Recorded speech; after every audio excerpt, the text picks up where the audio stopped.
Assalamualaikum warahmatullahi wabarakatuh. Nabi yang diwafatkan selama 100 tahun. Hari ini kita masih akan mengisahkan kisah seputar Bani Israel. Karena hampir sebagian besar kisah-kisah Al-Quran banyak menceritakan tentang kisah Bani Israel. Nabi yang paling banyak disebut dalam Al-Quran adalah Nabi Musa alaihissalam.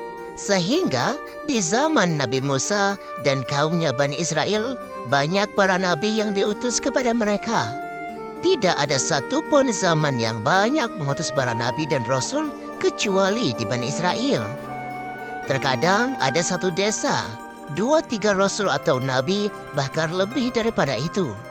Sebenarnya ini nikmat yang besar bagi mereka. Akan tetapi, Bani Israel adalah umat yang kufur kepada Allah Subhanahu wa Ta'ala, dan mereka kurang untuk mensyukuri nikmat Allah Subhanahu wa Ta'ala. Kisah kali ini tercantum dalam surat Al-Baqarah ayat ke-259, yang artinya, "Atau apakah kamu tidak memperhatikan orang yang melalui suatu negeri yang temboknya telah roboh menutupi atapnya?" Ayat ini menjelaskan tentang kisah yang sangat menakjubkan, sobat. Karena kisah kali ini menunjukkan tentang qudratullah, kekuasaan Allah Subhanahu wa Ta'ala yang luar biasa. Tentunya bagi orang-orang yang beriman dan memikirkan ayat-ayatnya. Allah Subhanahu wa Ta'ala berfirman, "Atau seperti orang yang lewat di sebuah negeri. Negeri ini hancur lebur sehingga tidak berbekas lagi. Tidak ada bangunan, tidak ada pepohonan. Semuanya hancur sampai ke akar-akarnya. Siapa yang menghancurkan negeri itu atau desa ini? Dan negeri ini adalah kota Palestina di sekitar Baitul Maqdis. Dahulu ada kota yang sangat ramai, yang sangat indah. Akan tetapi Allah Subhanahu wa Ta'ala menghancurkan lewat seorang raja. Raja yang membantai seluruh Bani Israel yang ada di sekitar Baitul Maqdis. Lantas sobat, siapakah raja tersebut? Dia adalah Buktun Nasar. Ada 4 raja yang kekuasaannya hampir meliputi dunia, atau salah satunya adalah Nabi Sulaiman alaihissalam yang beriman. Kemudian juga yang beriman Zulkarnain. Ini adalah 2 raja yang beriman kepada Allah Azza wa Jalla. Zulkarnain dan Sulaiman alaihissalam berhasil menguasai sebagian besar dunia. Kemudian, yang 2 raja ini kufur. Namrud di masa Nabi Allah Ibrahim, Halilur Rahman, dan Bukhtanasor. Dialah raja yang membantai Bani Israel. Bahkan menghancurkan kotanya sampai ke akar-akarnya. Akhirnya, kota itu tidak berbekas. Di zaman itu, ada seorang nabi yang diutus kepada Bani Israel. Nabi Yun bin Anbiya, Ibani Israel. Seorang nabi dari nabi-nabi yang Allah utus kepada Bani Israel, namanya adalah Uzair. Maka kita akan pisahkan tentang kisah Uzair, walaupun sebagian ahli tafsir banyak yang mengatakan bahwa laki-laki yang melintasi negeri atau kota Amruk ini adalah Nabi Khidir. Ada juga yang mengatakan rajulun min Bani Israel, akan tetapi pendapat yang masyhur bahwa yang melintas negeri ini adalah Nabi Allah Uzair alaihissalam. Maka dari itu, kalau kita hendak mentakin sebuah sejarah itu sulit, bahwa ayat ini terjadi karena Uzair itu sangat sulit sekali. Karena kita bicara tentang sejarah bukan di zaman Rasul atau setelah zaman Rasul. Tapi kita bicara sejarah di zaman sebelum Rasul. Makanya para ulama tafsir mereka hanya mengatakan inilah pendapat yang masyhur, pendapat yang rajih, pendapat yang akrab, yang lebih dekat sehingga mereka memilih bahwa kejadian ini di masa Nabi Allah Uzair alaihissalam. Pada suatu hari tampak bahwa cuaca sangat panas dan segala sesuatu merasa kehausan. Sementara itu, desa yang ditinggali oleh Uzair hari itu tampak tenang karena sedang melalui musim panas, di mana sedikit sekali aktivitas jalannya. Uzair berpikir bahwa kebunnya butuh untuk diakhiri. Kebun itu cukup jauh dan jalan menuju ke sana sangat berat dan di sela-sela dengan kuburan. Sebelumnya, tempat itu adalah kota yang indah dan ramai, di mana penghuninya cukup asik tinggal di dalamnya. Lalu ia menjadi kota mati. Uzair berpikir dalam hatinya bahwa pohon-pohon di kebunnya masih merasakan kehausan. Lalu ia menetapkan untuk pergi memberinya minum. Hamba yang soleh dan salah seorang nabi dari Bani Israel ini pergi dari desanya. Matahari tampak masih baru memasuki waktu siang. Uzair menunggang keledainya dan memulai perjalanannya. Beliau tetap berjalan hingga sampai di kebun. Beliau mengetahui bahwa pohon-pohonnya tampak kehausan dan tanahnya tampak terbelah dan kering.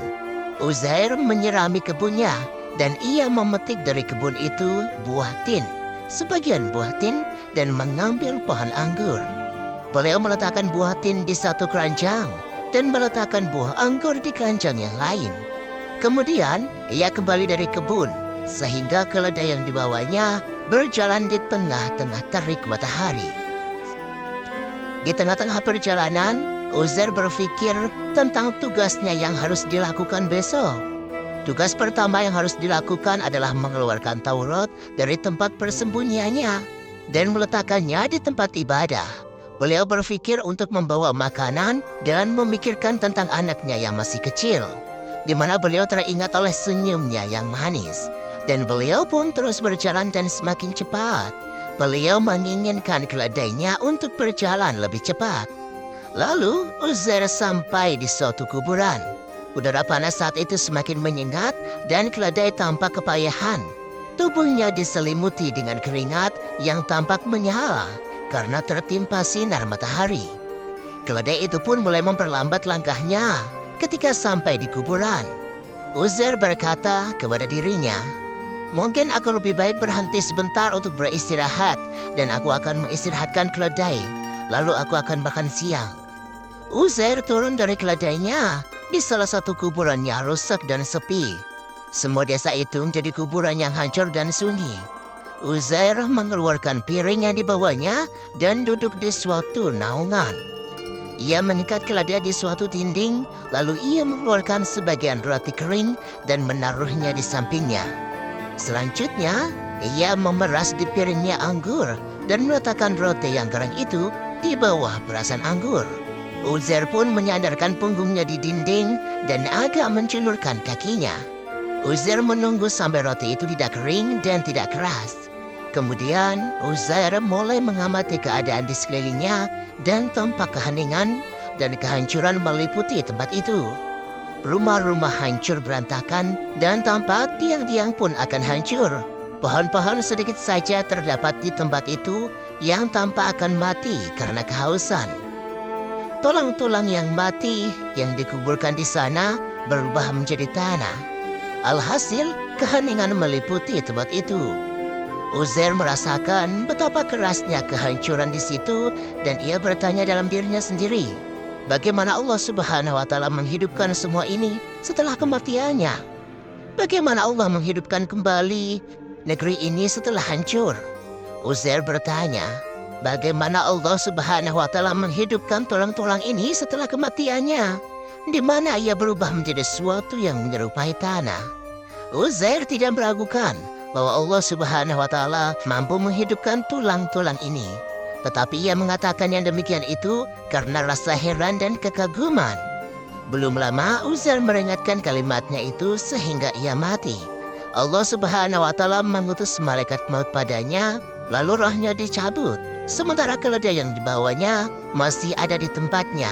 Ketika melihat tuannya sudah tidak lagi berdaya, keledai itu tetap di tempatnya. Sehingga matahari tenggelam, lalu datanglah waktu subuh. Keledai berusaha berpindah dari tempatnya, tetapi ia terikat. Ia pun masih ada di tempatnya dan tidak bisa melepaskan ikatannya, sehingga ia mati kelaparan. Kemudian penduduk desa Uzair merasa gelisah, dan mereka ramai-ramai mencari Uzair di kebunnya. Tetapi di sana mereka tidak menemukannya. Mereka kembali ke desa dan tidak menemukannya. Lalu mereka menetapkan beberapa kelompok untuk mencarinya. Akhirnya kelompok-kelompok ini mencari ke segala penjuru. Tetapi mereka tidak menemukan Uzair dan tidak menemukan keledainya. Kelompok-kelompok ini melewati kuburan yang di situ Uzair meninggal.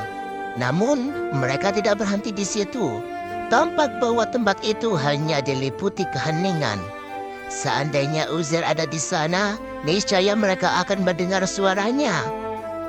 Kemudian, kuburannya Hajar ini sangat menakutkan bagi mereka. Karena itu, mereka tidak mencari di dalamnya. Lalu berlalulah hari demi hari. Dan orang-orang putus asa dari mencari Uzair. Dan anak-anaknya merasa bahwa mereka tidak akan melihat Uzair kedua kalinya. Dan istrinya mengetahui bahwa Uzair tidak mampu lagi memelihara anaknya dan menuangkan rasa cintanya kepada mereka, sehingga istrinya itu menangis lama sekali. Sesuai dengan perjalanan waktu, maka air mata pun menjadi kering dan penderitaan makin berkurang. Akhirnya, manusia mulai melupakan Uzair dan mereka tetap menjalankan tugas mereka masing-masing. Dan berjalanlah tahun demi tahun dan masyarakat mulai melupakan Uzair kecuali anaknya yang paling kecil dan seorang wanita yang bekerja di rumah mereka, di mana Uzair sangat cinta kepadanya. Usia wanita itu 20 tahun ketika Uzair keluar dari desa. Berlalulah 10 tahun, 20 tahun, 80 tahun, 90 tahun, sehingga sampai 1 abad penuh. Allah Subhanahu wa Ta'ala berkehendak untuk membangkitkan Uzair kembali. Allah Subhanahu wa Ta'ala mengutus seorang malaikat yang meletakkan cahaya pada hati Uzair sehingga ia melihat bagaimana Allah Subhanahu wa Ta'ala menghidupkan orang-orang mati. Uzair yang telah mati selama 100 tahun, meskipun demikian, ia dapat berubah dari tanah menjadi tulang, menjadi daging, dan kemudian menjadi kulit. Allah Subhanahu wa Ta'ala membangkitkan di dalamnya kehidupan dengan perintahnya sehingga ia mampu bangkit dan duduk di tempatnya dan memperhatikan dengan kedua matanya apa yang terjadi di sekelilingnya. Uzair pun bangun dari kematian yang dijalaninya selama 100 tahun. Matanya mulai memandang apa yang ada di sekitarnya. Lalu ia melihat kuburan di sekitarnya. Ia mengingat-ingat bahwa ia telah tertidur. Ia kembali dari kebunnya ke desa, lalu tak tidur di kuburan itu. Inilah peristiwa yang dialaminya. Matahari bersiap-siap untuk tenggelam, sementara ia masih tertidur di waktu zuhur. Uzair berkata dalam dirinya, "Aku tertidur cukup lama. Barangkali sejak zuhur sampai maghrib, malaikat yang diutus oleh Allah Subhanahu wa Ta'ala membangunkannya dan bertanya, 'Berapa lama kamu tinggal di sini?' Malaikat bertanya kepadanya, 'Berapa jam engkau tidur?' Uzair menjawab, 'Saya tinggal di sini sehari atau setengah hari.' Malaikat yang mulia itu berkata kepadanya, 'Sebenarnya kamu tinggal di sini selama 100 tahun lamanya. Engkau tidur selama 100 tahun, Allah Subhanahu wa Ta'ala mematikanmu, lalu menghidupkanmu, agar engkau mengetahui jawaban dari pertanyaanmu. Ketika engkau merasa heran dari kebangkitan yang dialami oleh orang-orang yang mati, Uzair merasakan keheranannya luar biasa, sehingga tumbuhlah keimanan pada dirinya terhadap kekuasaan Al-Khaliq atau Sang Pencipta.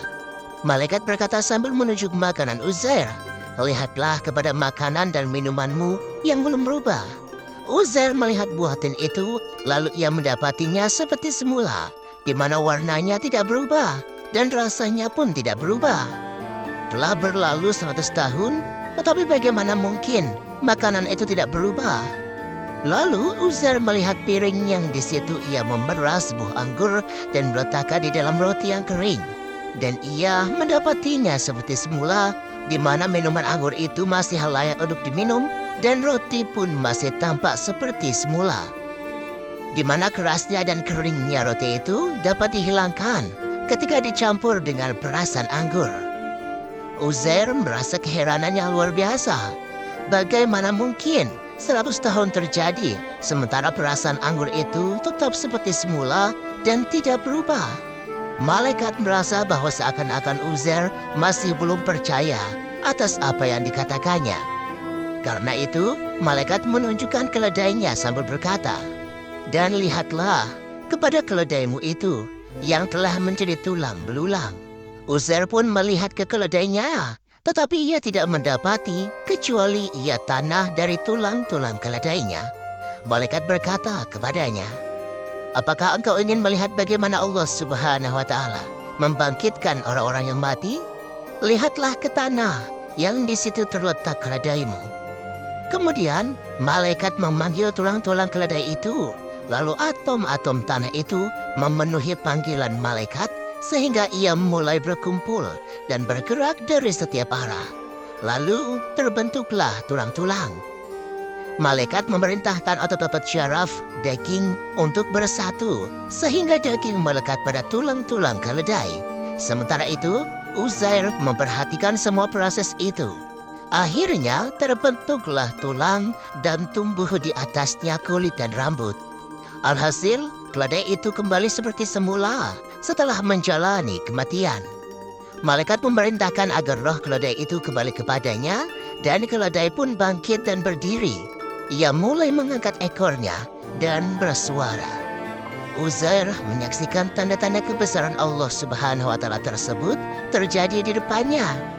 Ia melihat bagaimana mukjizat Allah Subhanahu wa Ta'ala yang berupa kebangkitan orang-orang yang mati setelah mereka menjadi tulang belulang dan tanah. Setelah melihat mukjizat yang terjadi di depannya, Uzair berkata, "Saya yakin bahwa Allah Maha Kuasa atas segala sesuatu." Uzair bangkit dan menunggangi keledainya menuju desanya. Allah Subhanahu wa Ta'ala berkehendak untuk menjadikan Uzair sebagai tanda-tanda kebesarannya kepada masyarakat dan mukjizat yang hidup yang menjadi saksi atas kebenaran kebangkitan dan hari kiamat. Uzair memasuki desanya pada waktu maghrib. Ia tidak percaya melihat perubahan yang terjadi di desanya, di mana rumah-rumah dan jalan-jalan sudah berubah. Begitu juga manusia dan anak-anak yang ditemuinya. Tak seorang pun di situ yang mengenalinya. Sebaliknya, ia pun tidak mengenali mereka. Uzair meninggalkan desanya saat beliau berusia 40 tahun dan kembali kepadanya dan usianya masih 40 tahun. Tetapi desanya sudah menjalani waktu 100 tahun sehingga rumah-rumah telah hancur dan jalan-jalan pun telah berubah dan wajah-wajah baru menghiasi tempat itu. Uzair berkata dalam dirinya, "Aku akan mencari seorang laki-laki tua atau perempuan tua yang masih mengingat aku." Uzair terus mencari sehingga ia menemukan pembantunya yang ditinggalnya saat berusia 20 tahun.